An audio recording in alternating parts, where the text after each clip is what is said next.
Breaking news చూస్తున్నాం. తిరుమల శ్రీవారి లడ్డు కల్తీ నెయ్యి కేసులో కీలక విషయాలు వెలుగులోకి వచ్చాయి. కస్టడీలో కీలక విషయాలు చెప్పారు వైష్ణవి డైరీ సీఈఓ అపూర్వ.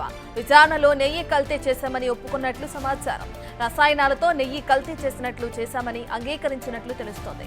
ఈ కేసులో A8 నిందితులుగా ఉన్న కరీముల్లా ఖాన్ తో కలిసి నెయ్యి కల్తీ చేసినట్లు కూడా సమాచారం. దీనిపై పూర్తి స్థాయి విచారణ జరిపేందుకు అపూర్వ కస్టడీకి ఇవ్వాలని మరోసారి పిటిషన్ వేసింది సిట్.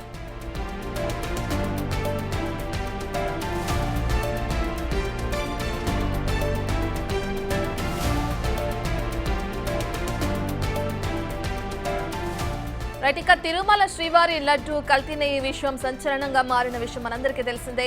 ఇక ఈ కల్తీ నెయ్యి కేసులు ఇప్పుడు కీలక విషయాలు వెలుగులోకి వస్తున్నాయి. ఇక ఈ కేసుకు సంబంధించి కస్టడీలో కీలక విషయాలు చెప్పారు వైష్ణవి డైరీ సీఈఓ అపూర్వ. అయితే నెయ్యి కల్తీ చేశామని ఆవిడ ఒప్పుకున్నట్లు కూడా మనకు తెలుస్తుంది. రసాయనాలతో నెయ్యి కల్తీ చేసినట్లు కూడా అంగీకరించినట్లు తెలుస్తుంది.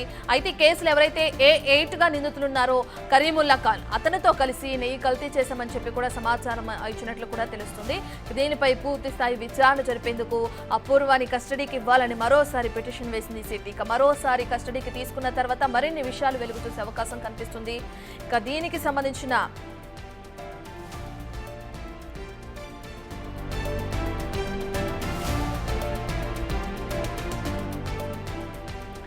సంబంధించిన పూర్తి డీటెయిల్స్ అందించడానికి మా ప్రతినిధి దామోదర్ అందుబాటులో ఉన్నారు.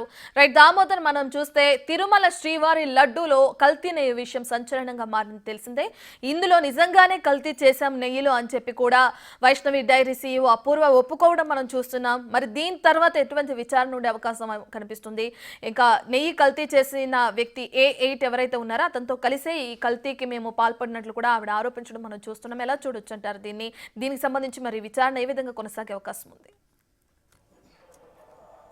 రత్న, తిరుమల శ్రీవారి ప్రసాదానికి వినియోగించే నెయ్యిలో కల్తీ జరిగిందంటూ ఏదైతే ప్రభుత్వానికి నివేదిక వచ్చిన తర్వాత సిట్ ఏర్పాటు చేసిన నేపథ్యం, ఆ తర్వాత సుప్రీంకోర్టు ఆధ్వర్యంలో మరో సిట్ రావడము, సుప్రీంకోర్టు ఏర్పాటు చేసిన సిట్ నేపథ్యంలో ప్రస్తుతం 4 అరెస్టులు జరిగాయి. ఈ అరెస్టుల్లో కీలకమైన వ్యక్తి అయిన వైష్ణవి డైరీ సీఈఓగా పనిచేసిన అపూర్వ చావడ కల్తీ నెయ్యి ఏదైతే పోలీస్ కస్టడీలో 5 రోజుల పాటు సిట్ కస్టడీలో ఉన్నాడు. ఈ సందర్భంగా ఏదైతే సిట్ అధికారులు ఏదైతే అతను క్లియర్గా వాంగ్మూలం ఇచ్చినట్టు తెలుస్తుంది. నెయ్యిని కల్తీ చేశాము, రసాయనాలతో కల్తీ చేశామంటూ ఒప్పుకున్నట్లు సమాచారం.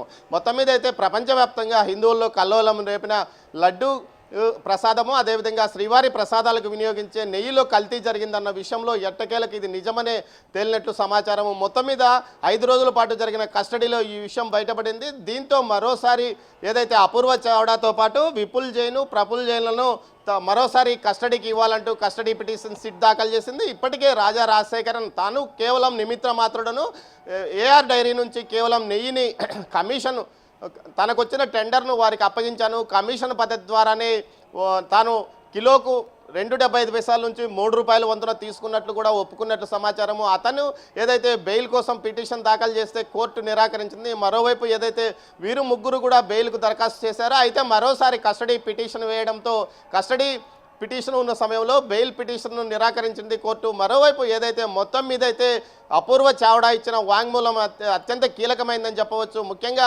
ఏదైతే అతనిచ్చిన వాంగ్మూలం ప్రకారము రసాయనాలు నెయ్యిలో కల్తీ చేశామని చెప్తున్నాడు.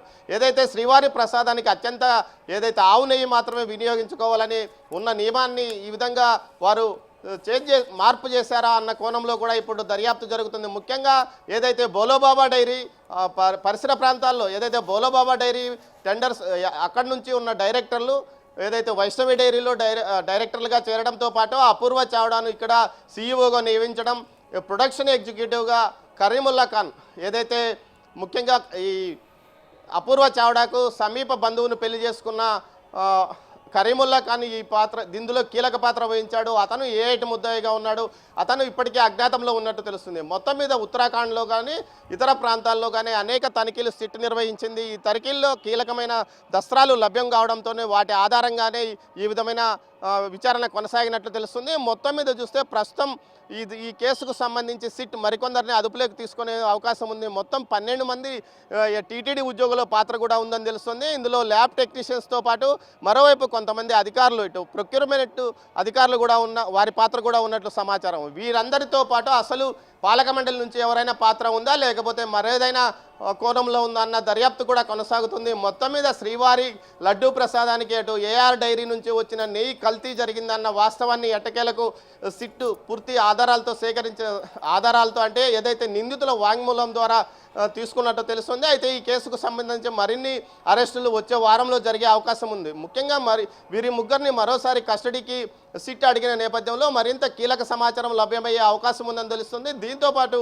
అటు టీటీడీ ఉద్యోగులతో పాటు అటు టీటీడీ ప్రొక్యూర్మెంట్ ఉద్యోగులను కూడా అదుపులోకి తీసుకునే అవకాశం ఉంది. దీంతోపాటు 2002లో ఏదైతే 2022లో కేంద్ర ప్రభుత్వం టీటీడీకి ఒక అవకాశం ఇచ్చింది. తాను అధునాతమైన ల్యాబ్ నిర్మాణానికి అవసరమైన ఆర్థిక సహాయం అందజేస్తానంటే కేవలం బిల్డింగ్ మాత్రమే మీరు చూపించండి అంటే అప్పట్లో టీటీడీ నిరాకరించిందనే వాదనను కూడా సిట్ ధృవీకరించింది. ముఖ్యంగా అధునాతనమైన ల్యాబ్ ఏర్పాటుకు అటు కేంద్ర ప్రభుత్వం నిధులు ఇస్తానన్నప్పటికీ ఎందుకు ఇటు అవసరమైన వసతిని టీటీడీ చూపించలేకపోయింది, అందుకు టీటీడీ ఎందుకు నిరాసక్తగా ఉంది, అప్పట్లో ఉన్న పాలకవర్గం కానీ అధికారులు కానీ ఎందుకు పట్టించుకోలేదు, కల్తీ విషయాన్ని అప్పట్లోనే గుర్తించిన కేంద్రం ఈ విధమైన సమాచారాన్ని అందజేసినట్లు తెలుస్తుంది. మొత్తం మీద అయితే కీలకమైన స్థానాల్లో ఉన్న వ్యక్తులు కూడా ఇందులో పాత్రదారులుగా ఉన్నారా అన్న కోణంలో కూడా దర్యాప్తు కొనసాగుతోంది రత్న.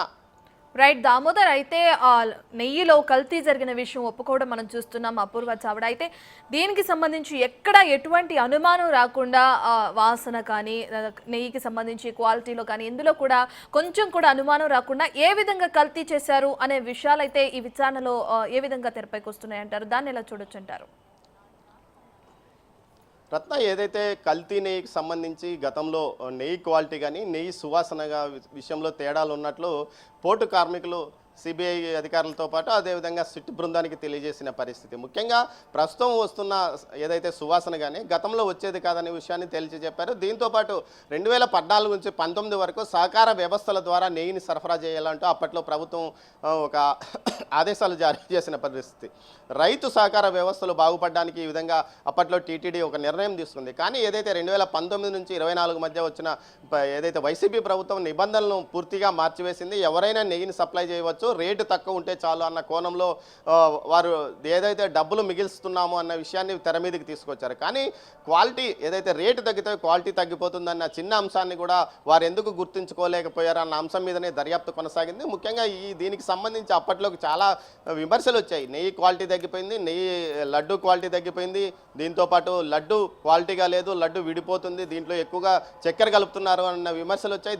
ఈ విషయాలన్నిటి మీద కూడా ఏదైతే విజిలెన్స్ ఎంక్వైరీ నడుస్తోంది, విజిలెన్స్ ఎంక్వైరీలో కూడా అనేక తప్పులు జరిగినట్లు కూడా విజిలెన్స్ ఎంక్వైరీ నిర్ధారణకు వచ్చి ప్రభుత్వానికి ఒక నివేదిక సమర్పించినట్టు తెలుస్తుంది. అయితే ఆ నివేదిక ఏదైతే సిట్ విచారణ పూర్తయిన తర్వాత విజిలెన్స్ నివేదికను కూడా రాష్ట్ర ప్రభుత్వం బయటపెట్టే అవకాశం ఉంది. మొత్తం మీద చూసుకుంటే గత 5 సంవత్సరాల పాలనలో ఏదైతే పొక్కిరు చేసిన నెయ్యితో పాటు ఇతర వినిమయ వస్తువులన్నీ కూడా అనేక నాసిరకం వస్తువులు ఏదైతే వాడారు. ఇందువల్లనే అనేక క్వాలిటీ కూడా చెడిపోయింది. అదేవిధంగా లడ్డు క్వాలిటీ చెడిపోవడానికి లడ్డులో వాడిన నెయ్యినే ప్రథమంగా లడ్డు క్వాలిటీ లేకపోవడము, కల్తీ కావడం వల్ల ఈ విధమైన ప్రక్రియ కొనసాగిందని చెప్తున్నారు. మొత్తం మీద అయితే రసాయనాలు కలిపామని చెప్తున్నారు. కానీ ఏదైతే ఎన్డీడీబీ ల్యాబ్ ఇచ్చిన నివేదిక ప్రకారము జంతు కొవ్వులు కలిపినట్లు ఎన్డీడీబీ ల్యాబ్ నివేదిక ఇచ్చిన నేపథ్యంలో జంతువులు కొవ్వులు కలిపారా లేకపోతే విదేశాల నుంచి ముఖ్యంగా ఆస్ట్రేలియా ఇతర ప్రాంతాల నుంచి తెప్పించే బటర్ ఆయిల్ కలిపారా అన్న కోణంలో కూడా ప్రస్తుతం సిట్ తన దర్యాప్తును కొనసాగిస్తుంది. Ratna. Right, thank you Damodar.